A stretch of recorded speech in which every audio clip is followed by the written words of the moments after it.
రాష్ట్రాల్లో సంక్రాంతి సందడి కనిపిస్తోంది. నగరాల్లో ఉండేవారంతా స్వగ్రామాలకు రావడంతో ఊళ్ళన్నీ సందడిగా మారాయి. కుటుంబ సభ్యుల మధ్య పండుగ చేసుకోవడానికి ఇప్పటికే సొంతూళ్లకు జనం చేరుకున్నారు. యలమంచలి సాంస్కృతిక కార్యక్రమాలు ఆకట్టుకుంటున్నాయి. తెలుగు రాష్ట్రాల్లో సందడి నెలకొంది. నగరాల్లో ఉండేవారంతా సంక్రాంతి పండగకి స్వగ్రామాలకు రావడంతో ఊళ్ళన్నీ సందడిగా మారాయి.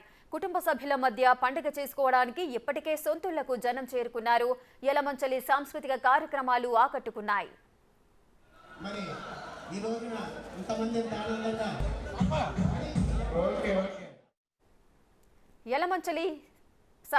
యలమంచలి సాంస్కృతిక కార్యక్రమాలకు సంబంధించిన పూర్తి డీటెయిల్స్ మా ప్రతినిధి రాజు అందిస్తారు.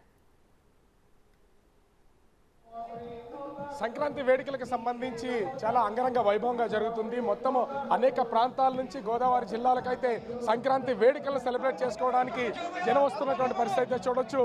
ఇక్కడ ఆడామగా తేడా లేదు. ప్రతి ఒక్కళ్ళు కూడా సంక్రాంతి వేడుకలను సెలబ్రేట్ చేసుకోవడం కోసం వస్తున్నటువంటి పరిస్థితి అయితే కనిపిస్తుంది. ముఖ్యంగా కోడి పందాలు, గుండాట, దీంతో పాటుగా ఎక్కడికక్కడ ఎంటర్టైన్మెంట్ని అరేంజ్ చేయడంతో అనేక ప్రాంతాల నుంచి ఇక్కడికి వచ్చినటువంటి పరిస్థితి అయితే కనిపిస్తుంది. మనతో పాటు చాలా మంది ఇక్కడ ఫ్యామిలీ మెంబర్స్ కూడా ఉన్నారు. సంక్రాంతి సెలబ్రేషన్స్ ఎలా సెలబ్రేట్ చేసుకుంటున్నారు, ఏం చెప్తారు, ఇవన్నీ చూడడానికి వచ్చారు కదా? బాగా సెలబ్రేషన్ చేసుకున్నాం. 3 years నుంచి వైజాగ్ బుజ్జి గారితో పాటు పిల్లల సహకారం కూడా బాగా అందడంతో ఈ ప్రోగ్రామ్ చాలా సెలబ్రేషన్ అవుతుంది. అందరూ కూడా బాగా సాటిస్ఫాక్షన్ అవుతున్నారు. ఫ్యామిలీస్ అందరినీ ఇక్కడ ఒక్క చోటకి తీసుకొచ్చి ఈ ప్లానింగ్ ఎట్లా ఉంది? అంతా బాగుంది, చాలా బాగుంది. సో ఈ అట్మాస్ఫియర్ అంతా చూస్తుంటే ఏమనిపిస్తుంది? ఒక పక్కన కోడి పందాలు జరుగుతున్నాయి, ఎంటర్టైన్మెంట్ ప్రోగ్రామ్స్ జరుగుతున్నాయి, ఏం చెప్తారు?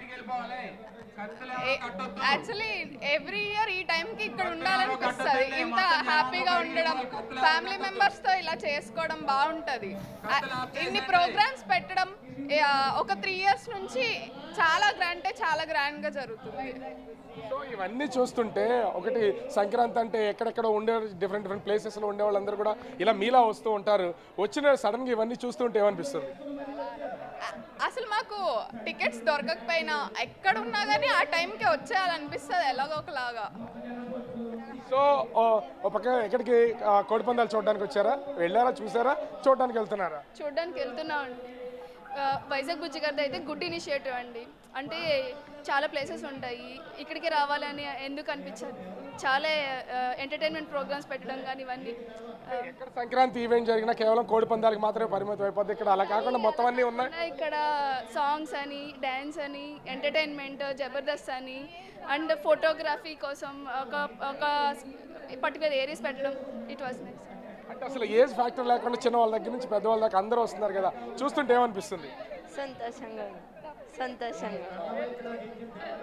సో చాలా మంది ఇక్కడికి వస్తున్నటువంటి వాళ్ళని ఒక్కొక్కరిని చూస్తున్నాం కదా. వచ్చినటువంటి వాళ్ళందరూ కూడా వాళ్ళు చాలా హ్యాపీగా ఎంజాయ్ చేస్తున్నటువంటి పొజిషన్ అయితే ఉంది. ఫ్యామిలీస్ సహజంగా ఏంటంటే సంక్రాంతి కోడి పందాలు చూడాలంటే ఫ్యామిలీ మెంబర్స్ ఎవరు కూడా తక్కువ మంది వస్తూ ఉంటారు. కానీ ఇక్కడికి వచ్చినటువంటి వాళ్ళకి సంబంధించి అందరూ ఫ్యామిలీ మెంబర్స్ అందరూ కోడి పందాలు చూడడానికి వస్తున్నటువంటి పరిస్థితి అయితే ఉంది. ముఖ్యంగా చూస్తే ఇక్కడ మనం చూస్తున్నాం కదా, ఈ సంక్రాంతి బరుల్లో వేడుకలకు సంబంధించి డబ్బు ఏరులై పారుతుందని చెప్పొచ్చు. ఎందుకు అంటే ఇక కనిపిస్తుంది కదా, గుండాట, పేకాట, అదేవిధంగా కోడి పందాలు, వీటన్నింటికి కొదవలేదు. అయితే 3 రోజులు మాత్రమే ఉందని చెప్తూ హ్యాపీగా ఎంజాయ్ చేస్తున్నారు. ఇక్కడ డబ్బుకి విలువ లేదు, డబ్బు అవసరం లేదంటూనే మొత్తం ఎంజాయ్ చేస్తున్నటువంటి పరిస్థితి అయితే కనిపిస్తుంది. మొత్తం ఇక్కడ ఏర్పాటు చేసినటువంటి స్టాల్స్ అన్నింటినీ కూడా చూడొచ్చు. ఇంకొకటి ఇక్కడ గమనించాల్సిన విషయం ఏంటంటే, అంటే ఆంధ్రప్రదేశ్లో ఉన్నటువంటి చాలామంది పబ్లిక్తో మాట్లాడినప్పుడు కూడా డబ్బులు లేవు అని చెప్తున్నారు. కానీ ఇక్కడ జరుగుతున్నటువంటి మొత్తం బెట్టింగ్స్ అన్నీ కూడా అటు హైదరాబాదు, తమిళనాడు, కర్ణాటక, మహారాష్ట్ర, ఇతర ప్రాంతాల నుంచి, అదేవిధంగా విదేశాల నుంచి వచ్చిన వాళ్ళు ఎక్కువగా ఉన్నారు. వాళ్ళందరితో భారీగా ఈ పందాలు జరుగుతున్నటువంటి పరిస్థితి కనిపిస్తుంది. ఇంకా ముఖ్యంగా చూస్తే గుండాట, అదేవిధంగా పేకాట, ఈ కోడి పందాలకు సంబంధించి మనం చూస్తున్నాం కదా. వీళ్ళందరూ ఒక్కటి ఇక్కడికి వచ్చి హ్యాపీగా ఎంజాయ్ చేయాలనేది వీళ్ళ ఆలోచన. 3 రోజుల పాటు ఏర్పాటు చేసినటువంటి ఈ గోదావరి జిల్లాల్లో ఉన్నటువంటి కోడి పందాలు కానీ, అదేవిధంగా ఇక్కడ పేకాట కానీ, గుండాట కానీ ఒక ఎంటర్టైన్మెంట్ని ప్రజెంట్ చేస్తున్నటువంటి పరిస్థితి అయితే కనిపిస్తుంది. ప్రతి ఒక్కరిలో పిల్లల దగ్గర నుంచి పెద్దవాళ్ళ వరకు ప్రతి ఒక్క మూమెంట్ కనిపిస్తుంది. చూస్తున్నాం కదా, వీళ్ళంతా ఎంజాయ్ చేస్తున్నారు. ఎలా ఉంది ఇక్కడ సంక్రాంతి సెలబ్రేషన్ సంబంధించి? మొత్తం అందరూ వచ్చారు, ఎలా ఉంది? చాలా బాగుంది. ఏమున్నాయి ఇక్కడ, ఏమున్నాయి, ఎలా ఎంజాయ్ చేస్తున్నారు? కోడి పందాలు, గుండాట అన్నీ ఉన్నాయి. సో ఇక్కడికి చాలా మంది వస్తున్నారు, చాలా మంది వచ్చి చూస్తున్నారు కోడి పందాలు ఎలా జరుగుతున్నాయి. బాగానే ఉన్నది, చాలా బాగున్నది.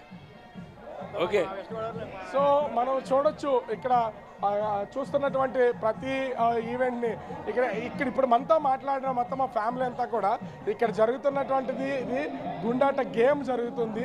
ఆ గేమ్లో పార్టిసిపేట్ చేసిన ఆ గేమ్ని చూస్తూ ఎంజాయ్ చేస్తున్నారు. ఎంజాయ్ చేస్తున్నటువంటి వాళ్ళ సంఖ్య ఎక్కువగా కనిపిస్తుంది. ముఖ్యంగా ప్రతి ఒక్కరి చేతిలోనూ డబ్బులు అయితే ఏరులై పారుతున్నటువంటి పరిస్థితి అయితే కనిపిస్తుంది. అటు కోడి పందాలకు సంబంధించి పోలీసుల నుంచి కానీ కోర్టు నుంచి కానీ ఏ విధమైనటువంటి అనుమతులు లేవు. అనుమతులు లేకపోయినా అనధికారిక అనుమతులతో ప్రస్తుతం అయితే భారీగా కోడి పందాల నిర్వహణ, పేకాట, గుండాట నిర్విరామంగా సాగుతుంది. ఉదయం 11 గంటల వరకు కొంత స్తబ్దతగా ఉన్న తర్వాత ఎలాంటి అనుమతులు లేకపోయినా కూడా వీళ్ళు కంటిన్యూగా ఈ కోడి పందాలు కొనసాగిస్తున్నటువంటి పరిస్థితి అయితే కనిపిస్తుంది. అటు ఉభయ గోదావరి జిల్లాలు, కృష్ణా, గుంటూరు జిల్లాలతో భారీ ఎత్తున జరుగుతున్నటువంటి పరిస్థితి కనిపిస్తుంది. ముఖ్యంగా విశాఖ లాంటి ప్లేసెస్లో కొంతమంది ఆర్గనైజేషన్స్ రూపంలో ఈ సంక్రాంతి సంబరాలను ఏర్పాటు చేసి ఇక్కడ సాంప్రదాయ పద్ధతిలో నిర్వహిస్తుంటే, మరోపక్క గోదావరి జిల్లాల్లో అటు కోడి పందాలతో హడావుడి అయితే మొదలైనటువంటి పరిస్థితి అయితే కనిపిస్తుంది. మనం చూస్తున్నాం కదా, ఇది మనకి ఎదురు బదురుగా ఉన్నటువంటి ఒక పక్క నుంచి గుండాట ఆడుతుంటే మరో పక్కన కోడి పందాల నిర్వహణ అయితే కొనసాగుతున్నటువంటి పరిస్థితి అయితే కనిపిస్తుంది. ఓవరాల్గా చూస్తే అటు ఉభయ గోదావరి జిల్లాల్లో 3 రోజుల పాటు భారీ ఎత్తున జరుగుతున్నటువంటి ఈ కోడి పందాలకు సంబంధించి కోట్ల రూపాయలు చేతులు మారే అవకాశం అయితే కనిపిస్తుంది. గత సంవత్సరమే 1150 కోట్ల రూపాయలు చేతులు మారినట్లుగా తెలుస్తుంది బెట్టింగ్లో. ఈ సంవత్సరం అంతకు మించి ఉంటుందని చెప్తున్నారు.